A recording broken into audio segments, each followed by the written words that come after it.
Hello friends, আমি Shukla. Welcome to my channel Shukla's home kitchen.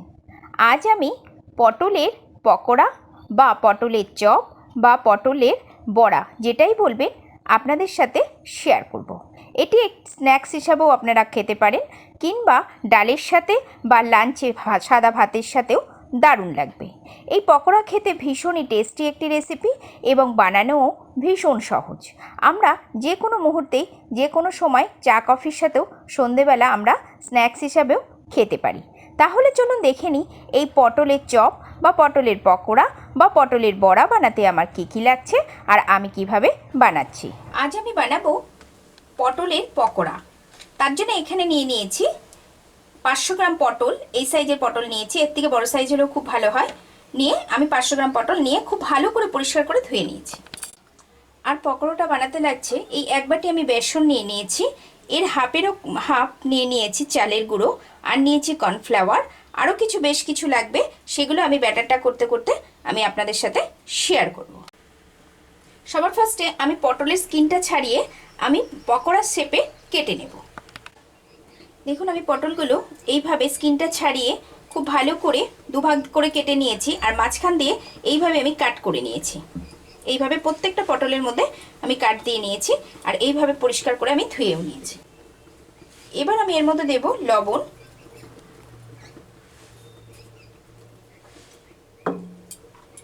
হলুদ,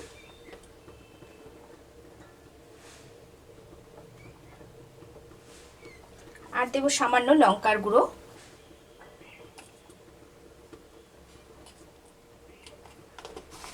খুব ভালো করে আমি এটা মিশিয়ে নেব। দেখুন, আমি এইভাবে লবণ হলুদ লঙ্কাটা মাখিয়ে নিয়েছি। এবার আমি এটা ঢেকে রাখবো 20 থেকে 25 মিনিটের জন্য। আমি পটলটা ঢেকে রাখবো। আমি একটা বোল নিয়ে নিয়েছি একটা ব্যাটার বানানোর জন্য। আমি বেসনটা দিয়ে দেব,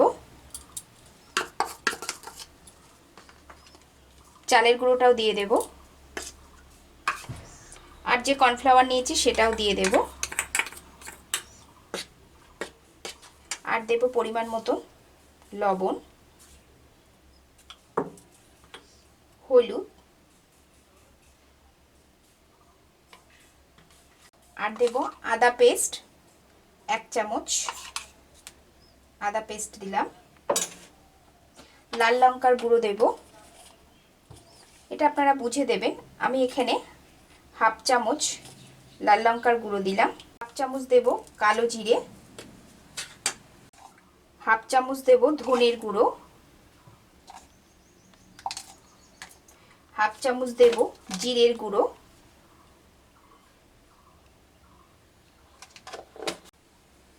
আর দেব হাফ চামচ বেকিং পাউডার। এবার খুব ভালো করে আমি আগে মিক্সড করে নেব। আমি এবার দেব জল দিয়ে আমি আস্তে আস্তে মিশিয়ে নেব। দেখুন, আমি বেশ ব্যাটারটা গুলিয়ে নিয়েছি। এই অবস্থায় আমি রেখে দেব 10 মিনিটের জন্য ঢেকে রাখবো। আমাদের 10 মিনিট হয়ে গেছে, একদম রেডি পটল পকোড়া বানানোর জন্য। আমাদের পটলটারও একদম 20 মিনিট হয়ে গেছে। দেখুন, বেশ নরম হয়ে গেছে এবং লবণ এবং হলুদ এবং ঝালটা বেশ পটলের মধ্যে হয়েছে, মিশেছে। এবার আমি পকোড়াগুলো ভেজে নেব। আমি একটা ননস্টিকের কড়াই বসিয়ে নিয়েছি। এখানে পকোড়াটা ভাজার জন্য পর্যাপ্ত পরিমাণে তেল দিয়ে দেব, দিয়ে খুব ভালো করে আমি গরম হতে দেব। আমাদের তেলটা বেশ গরম হয়ে গেছে। এবার আমি পকোড়াগুলো ছাড়বো। দেখুন, এইভাবে ব্যাটারের মধ্যে চুবিয়ে চুবিয়ে আমি দিয়ে দেব।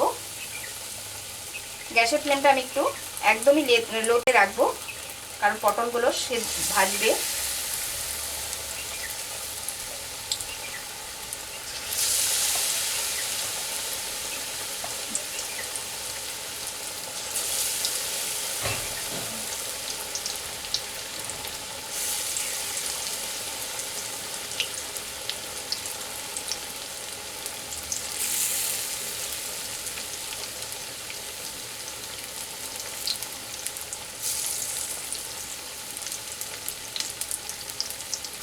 আমি এটা গ্যাসের লো ফ্লেমে আমি এটা এক পিঠ হতে দেবো, না হলে পটলটা সেদ্ধ হবে না গ্যাসের ফ্লেমটা লো করে না দিলে।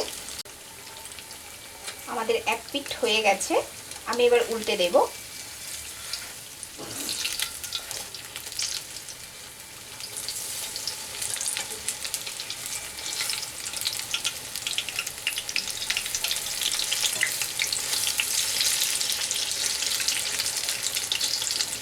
এই পিঠটা হতে দেব একদম গ্যাসের ফ্লেমটা লো ফ্লেমে।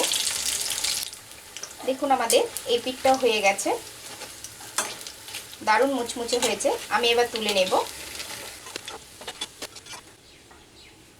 আমি পকোড়াগুলো তুলে নিয়েছি, এবার বাদ বাকিও দেব, আবারও সেম প্রসেসে দেব। আমাদের এক পিঠ হয়ে গেছে, আমি এবার উল্টে দেব।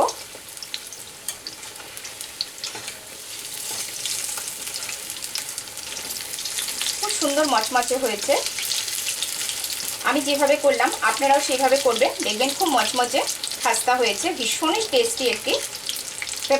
বিকেলে জলখাবার কিংবা ডালের সাথে লাঞ্চে দারুণ লাগে। আমি এই পিঠটা আবার হতে দেব।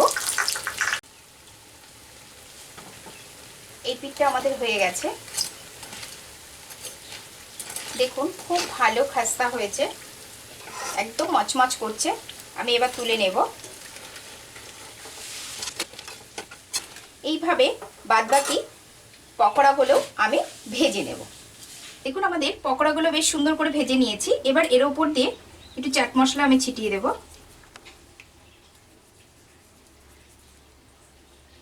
আমাদের আজকে একদম রেডি পটলের পকোড়া। এটা চা, কফি কিংবা কোনো সসের সাথে, টমেটো সসের সাথে ভীষণই ভালো লাগবে। তারপরে সাজিয়ে আপনারা সার্ভ করুন, দারুণ লাগবে। তৈরি হয়ে গেল আমার আজকের রেসিপি পটলের পকোড়া বা পটলের চপ বা পটলের বড়া। আপনারা সন্ধেবেলা চা কফির সাথে বা মুড়ির সাথে সার্ভ করতে পারেন এবং গরম ভাত ডালের সাথেও সার্ভ করতে পারেন, দারুণ লাগবে। তাহলে কেমন লাগলেও আমার আজকের রেসিপি অবশ্যই জানাবেন। আর ভালো লেগে থাকলে একটা লাইক, শেয়ার, কমেন্টস করতে ভুলবেন না। আর আমার চ্যানেলটিকে সাবস্ক্রাইব করে পাশে থাকা বেল আইকনটি অবশ্যই প্রেস করবেন। ভালো থাকবেন, সুস্থ থাকবেন, ধন্যবাদ।